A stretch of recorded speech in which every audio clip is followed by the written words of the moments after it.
Sir उनके बारे में मुझको ये पसंद है कि वो सब लोगों को साथ लेके चलते हैं। आज मैंने पिगी बैंक दिया था, मेरा जो यात्रा शुरू हुई थी तब से मैंने कलेक्ट किया था।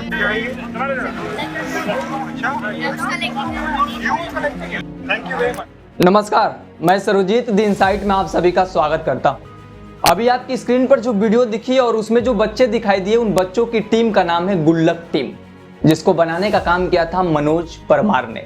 मनोज एक बिजनेसमैन थे इसलिए क्योंकि ये आज हम सबके बीच में नहीं है। इन्होंने अपनी पत्नी के साथ मिलकर आत्महत्या कर ली है। 13 दिसंबर की सुबह इन दंपति का शव फंदे पर लटका हुआ मिला। आपके मन में ये सवाल उठ रहा होगा कि देश में संसद सत्र का माहौल है, सत्ता पक्ष विपक्ष एक दूसरे से सवाल जवाब कर रहे हैं, फिर इस मुद्दे पर चर्चा क्यों? असल में जिस लोकतंत्र के मंदिर में नेता प्रतिपक्ष राहुल गांधी केंद्र में बैठी मोदी सरकार से अडानी अंबानी और किसानों के मुद्दे पर जवाब मांग रहे थे, उसी नेता प्रतिपक्ष के भारत जोड़ो यात्रा का मनोज परमार हिस्सा थे।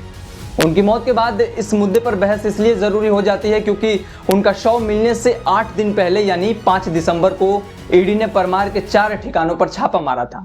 ये छापे सीहोर में मारे गए थे। इस दौरान कई चल अचल और बेनामी संपत्तियों के दस्तावेज जब्त किए गए थे।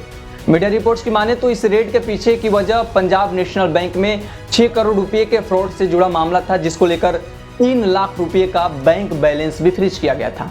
इस मामले में परमार की गिरफ्तारी भी हुई थी, तभी से वे परेशान चल रहे थे। मनोज परमार से जुड़ी और कहानी को हम आपके सामने रखें, लेकिन उससे पहले एक 16 साल के लड़के के द्वारा बताए गए कुछ बातों को बताना चाहते हैं, जिसमें वे कहता है कि ईडी वालों ने मानसिक तौर पर प्रेशर बनाया था, इसलिए मेरे मम्मी पापा ने सुसाइड किया। अपने माँ बाप की मौत की व्यथा बताने वाले इस लड़के का नाम जतिन है, जिसकी उम्र 16 साल है। दरअसल मनोज परमार सीहोर जिले के हरसपुर तहसील के रहने वाले थे। वे आष्टा क्षेत्र में प्रॉपर्टीज के साथ शेयर मार्केटिंग का काम करते थे।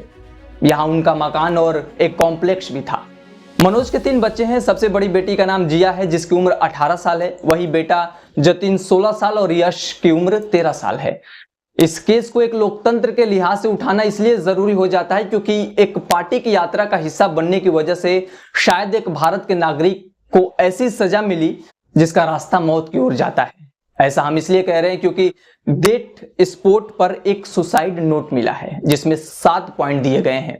इन पॉइंट्स के जरिए कथित तौर पर मनोज जो लिखते हैं, उसे सुनने के बाद आपको भी भारत की पार्टियां और यहाँ के नेताओं के ऊपर से भरोसा उठ जाएगा, जो सबसे बड़े लोकतंत्र में रहकर उस जनता को मरने के लिए मजबूर करने लगते हैं जिनके भरोसे उनकी गाड़ी चलती है।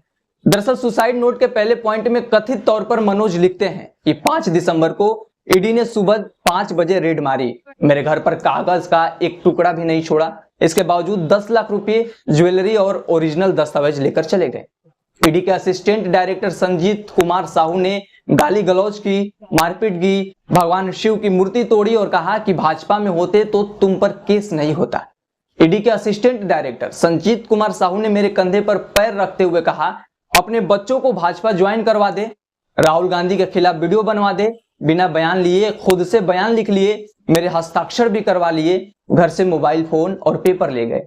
नोट में आगे लिखा गया है कि अफसर बार बार बोलते रहे कि इतनी धाराएं जोड़ूंगा कि राहुल गांधी प्रधानमंत्री बनने के बाद भी नहीं हटा पाएगा, इसलिए मामला सेटल करो और फ्री हो जाओ। मैंने परिवार के बारे में कहा कि सब लोग बेकसूर हैं, लेकिन उन्होंने एक नहीं सुनी। अंत में मनोज आग्रह करते हुए लिखते हैं कि मेरा राहुल गांधी से निवेदन है कि मेरे जाने के बाद बच्चों का ख्याल रखना, बच्चों को अकेला मत छोड़ना। इन 7 पॉइंट्स को जब आप ध्यान से पढ़ेंगे या सुनेंगे तो आपको लोकतंत्र की हत्या दिखेगी, जिसका शिकार शायद एक कारोबारी हुआ है, क्योंकि इसका नाता देश की सबसे पुरानी पार्टी कांग्रेस के साथ था। लेकिन यदि कांग्रेस से नाता रखने की वजह से और राहुल की न्याय यात्रा में हिस्सा लेने के कारण भारत के एक नागरिक को सुसाइड करना पड़ रहा है, तो इस देश में हिंदू मुस्लिम नहीं बल्कि लोकतंत्र खतरे में है। क्योंकि जिस भारत को राजनीति के हिसाब से परिपक्व माना जाता है और वहां का अधिकतर इंसान किसी न किसी पार्टी से जुड़े हुए होता है, वे अपने वोट के अधिकार को इस्तेमाल करने के लिए स्वतंत्र होता है, वे पार्टियों की रैली में जाने के लिए स्वतंत्र और खुले तौर पर किसी नेता का समर्थन करने के लिए भी स्वतंत्र है, तो उस देश के लिहाज से ये केस और ये मुद्दा काफी सोचनीय है। फिलहाल इस मामले को लेकर द इनसाइट कुछ भी कहना नहीं चाहता, क्योंकि ये केस अब कानून के हवाले है।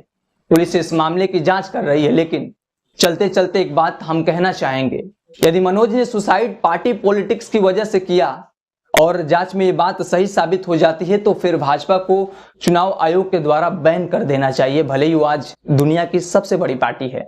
इसके अलावा भारत के सिर से भी उस ताज को छीन लेनी चाहिए जो हिंदुस्तान को दुनिया का सबसे बड़ा लोकतंत्र बनाता है।